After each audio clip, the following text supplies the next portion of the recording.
Hey everybody, what's going on? It is James here with Crypto Common Sense, and I wanted to sit down and shoot a fast video because sometimes I feel like people believe that those of us doing videos on topics, whether it be trading or some other topic, it's like people naturally think, oh, they're holding back the best bits. They're just not telling me the whole truth. There's got to be more to XYZ topic than what they're sharing.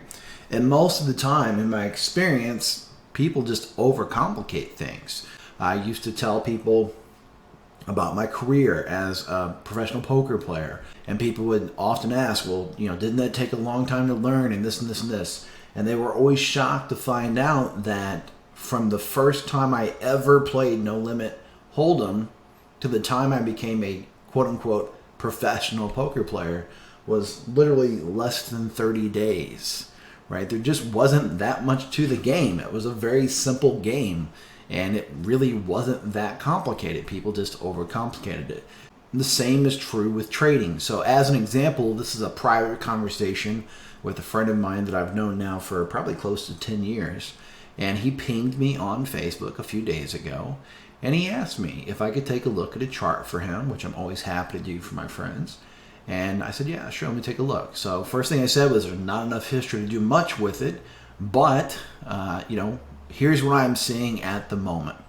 So this was the chart that I showed him, right? This was what I considered kind of a zone of supply, if you will. And I went on to further explain what that meant and what I expected to happen based on that zone. So as I said here, and again, this was on Monday, today being Wednesday, that entire zone is where trapped buyers will be looking to sell, hence supply. It's where people were buying on the original drop, they got trapped, and now they've been waiting for a chance to sell for break even.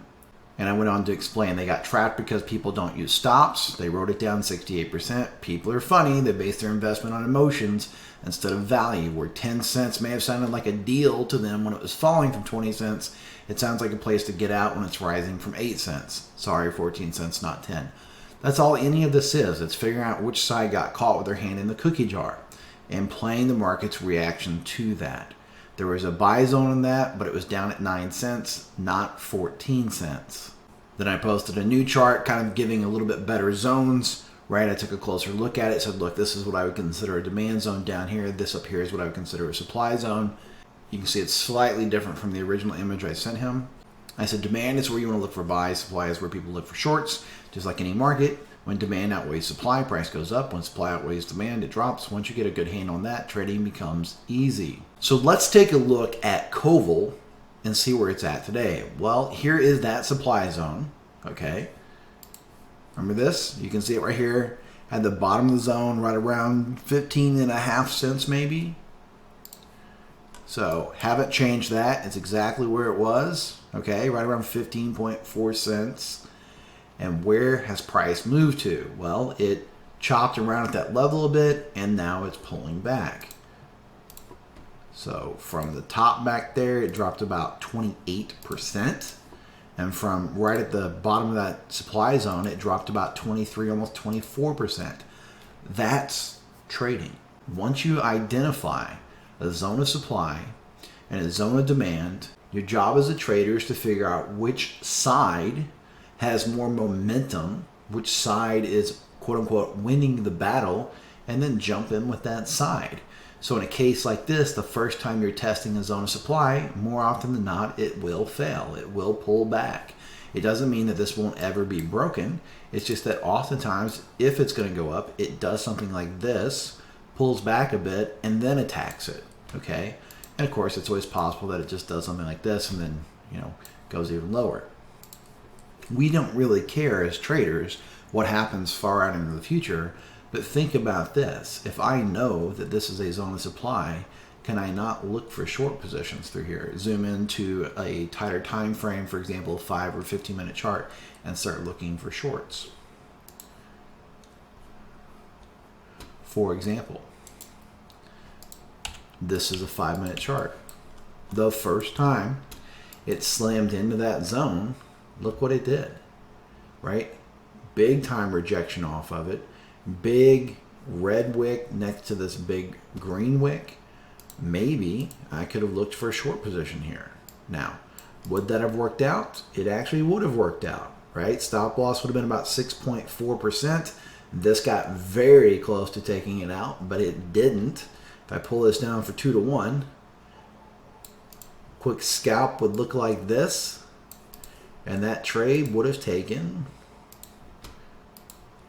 about 2 hours and 45 minutes, would have made 2R, right? 2R. 12% doesn't matter because your position size is going to be smaller because you're risking 6%. So 2R. So if you're risking 1% per trade, you would have made about 2% on your entire trade account. Okay? Let's go over it, okay? Slams into it again. Now this time it's looking like, oh gosh, it might actually be chewing into this supply. Turns around right back down and then puts in this green candle. Well, now you've got wick, wick, wick. Supply, supply, supply. Right? Guess what? That's all I need.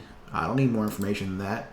Pop open a short, put my stop at the top. Right there, it's about 5.35%. Pull it down for a new scalp. There's my 2 to 1. Pull it over. That trade would have taken about 2 hours and 5 minutes. Well, if I made 2R here and I made 2R here and I started with, say, $100,000, well, I made 2 grand plus 2 grand. I'm now up 4 grand on those two trades. We're about 4% of my trade fund. Moving on over this way, it's tapping it again. Comes up. There's no short here. This candle's too big. It's coming right down. It could just be a pullback, right? All the way back down here. Attacks it again. Leaves behind this big wick. Maybe, right? I consider shorting here, and maybe I do short it there. Maybe I take a short right here, and I say, hey, I'll put my stop up at the top of that wick, or even back here, either way, right? And in that case, what happens? I get stopped out. All right, so I'm up 2R, I'm up 4R, up minus 1R, so now I'm up 3R net. Okay, consolidate sideways, no trade through here for me. Dumps back below it, still really no trade for me. Comes back up, no trade. Red candle, no trade. Green candle, no trade. Green candle, okay, this looks like it's failing.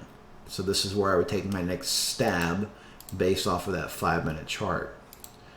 Short right there, stop loss back at the top of this candle, gives me about a 2% stop. Pull it down for that quick 2 to 1 scalp.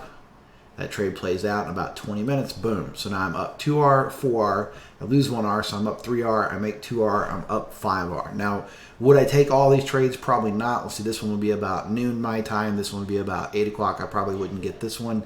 This one will be about 7 o'clock in the morning, might get that one, might not. And this one about 9 or 10 in the morning. So I could probably realistically get this one, and this one, right? So I'd be up about 3R. Based off of nothing more than a silly box. Because that is all trading is. Supply and demand, demand and supply. That's it.